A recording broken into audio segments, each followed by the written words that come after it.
surgit grâce au confinement. T'es dans la cuisine et je dois faire à bouffer, moi, une petite engueulade de quelques secondes. Et c'est vrai, quelle idée de chanter dans cette pièce-là, mais sur France Inter également. Des chanteurs donnent des concerts dans leur cuisine.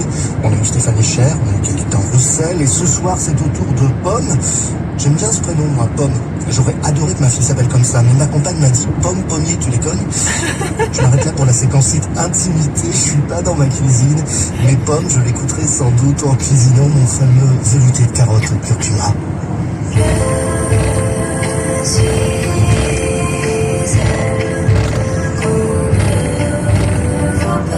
Je suis un peu d'accord avec votre compagne, Frédéric Pommier.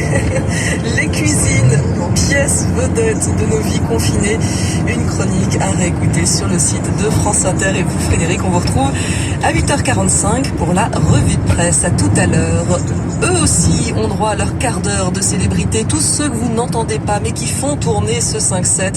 À la réalisation, les mains sur la console, Julien Dumont. Et je peux vous dire qu'il faut qu'elles soient agiles, ces mains, avec toutes les lignes à gérer à distance en ce moment. Un grand merci également à Élise Amchin, Alexandre Gilardi, Jean Brossier qui m'aident à préparer cette émission. Quant à la programmation musicale, on la doit à Jean-Baptiste Audibert. Le 5-7 confiné est terminé.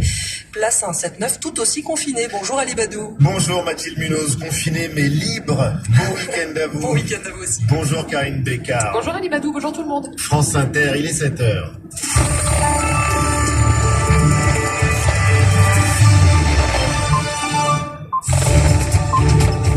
Ali Badou, le 7-9.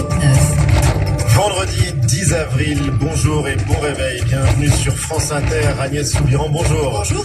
À la une de l'actualité ce matin, le confinement commence à porter ses fruits. Pour la première fois depuis plusieurs semaines, des places qui se libèrent dans les services de réanimation. Les autres titres, Agnès. Un accord à 550 milliards d'euros hier soir pour soutenir l'économie européenne. Le détail dans un instant avec Angélique Boin. Retour sur la visite surprise d'Emmanuel Macron hier dans le service du professeur Raoult à Marseille. La polémique sur les masques, obligatoires ou pas. Des futurs recrues de la police et de la gendarmerie mobilisés pour éviter les départs en vacances au week-end. Et puis, si à Paris, le périph' est étrangement vide, de nouvelles autoroutes apparaissent après 19h. Invité de France Inter ce matin à 7h50 avec vous, Karine Bécard. C'est un homme d'église qui nous parlera bien sûr de sa foi alors qu'il est coincé, confiné, en pleine semaine sainte. Comment venir en aide aux malades, comment soutenir les familles endeuillées. Le recteur du sanctuaire Notre-Dame de Lourdes, Monseigneur Olivier Ribado-Dumas, sera l'invité de France Inter tout à l'heure à 7h50. À 8h20, en pleine crise, comment se porte le secteur agricole et l'ensemble de la chaîne alimentaire? Risque de pénurie, souveraineté alimentaire. On en parle avec Christiane Lambert, la présidente de la FNSEA, la Fédération nationale des syndicats d'exploitants agricoles. Elle sera l'invitée du grand entretien. Vous pouvez lui poser vos questions dès maintenant au 01 45 24 7000 et sur l'application France Inter. France Inter. Pour la première fois depuis un mois et demi, le directeur général de la santé, Jérôme Salomon, dans son point quotidien hier soir, a parlé d'un ralentissement de l'épidémie. Il faut bien sûr rester encore très prudent, mais après 3 semaines de surchauffe dans les hôpitaux, le solde entre les entrées et les sorties en réanimation est désormais négatif. En clair, 82 lits se sont libérés hier. On a donc, c'est un fait, atteint le fameux plateau.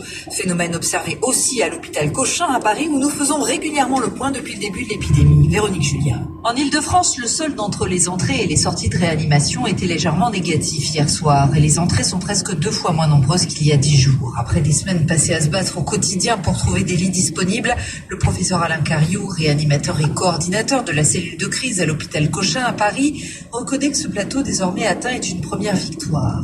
C'est toujours bon à prendre pour le moral.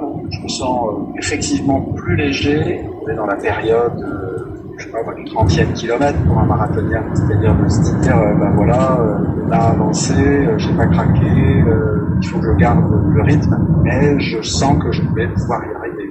On a le sentiment d'avoir maîtrisé quelque part la situation, et qu'en tout cas, s'il n'y a pas de deuxième vague inattendue et que le phénomène est contrôlé sur le plan épidémiologique, on va y arriver. Car déjà, la suite inquiète. Les personnels soignants sont exténués et les malades qui vont sortir de réanimation après des semaines de coma vont nécessiter beaucoup de soins.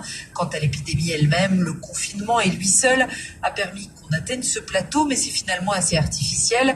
Et à la moindre incartade, la courbe peut peut s'emballer à nouveau pour un deuxième rebond, car le Covid n'est pas la grippe, c'est un virus contre lequel nos défenses n'ont pas l'habitude de se battre, et il n'a a priori aucune raison de s'éteindre tout seul avec l'arrivée des beaux jours. Et le bilan global en France dépasse aujourd'hui les 12 000 victimes, avec donc 7 066 malades toujours en réanimation. On va y revenir bien sûr, mais l'autre information de la soirée, c'est l'accord conclu hier soir entre les 27 ministres des Finances de l'Union européenne, un accord au forceps après 2 semaines de vidéo-discussions houleuses entre pays du Nord et du Sud, et c'est le couple franco-allemand qui a permis de trouver un compromis entre d'un côté italiens et espagnols et de l'autre les néerlandais. Bonjour Angélique Boin. Bonjour. Vous êtes la correspondante de France Inter à Bruxelles. L'accord porte donc sur près de 550 milliards d'euros mobilisables très rapidement. Oui, en 2008, l'Europe avait fait trop peu, trop tard pour contenir la crise financière. Cette fois, la réponse est massive et n'a jamais été aussi rapide, se félicitent plusieurs États membres. Les 240 milliards d'euros du fonds de secours de la zone euro seront bien débloqués, à condition que l'argent ne serve qu'à réparer les dégâts directs ou indirects liés à la pandémie. Suffisamment vague, la formule convient à tous. 100 milliards de prêts garantis collectivement financeront du chômage partiel et 200 autres milliards d'euros seront mobilisés pour soutenir les entreprises, les PME en particulier. Des prêts garantis collectivement pour faire face à l'urgence, mais les 27 ont aussi discuté de leur avenir, de ce plan de relance réclamé à corps et à cri par 9 pays, dont la France, pour soutenir la future reprise économique. Le sujet qui fâche, celui d'un endettement commun pour le financer, a été soigneusement mis de côté et renvoyé au prochain sommet des dirigeants, mais le principe d'un vaste plan de reconstruction est acté, c'est une avancée. Cet accord marque un jour important pour la solidarité européenne, ont dit de concert hier soir le ministre français Bruno Le Maire et son homologue allemand. Merci Angélique Boin, en direct de Bruxelles ce matin pour Inter, et notons que les chefs d'État et de gouvernement de l'Union doivent encore valider cet accord. La France de son côté a revu à la hausse son plan d'urgence qui va passer de 45 à 100 milliards d'euros. Le déficit public pourrait donc monter à 7,6% du PIB.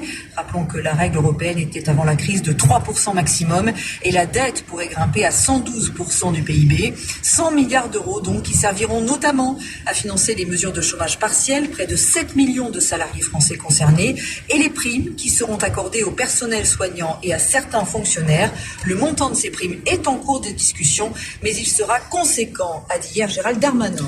Accord en vue également pour réduire la production de pétrole brut, dont les cours ont chuté depuis le début de la crise sanitaire. Le scénario envisagé par les pays producteurs est la réduction collective de 10 millions de barils par jour pour les mois de mai et juin.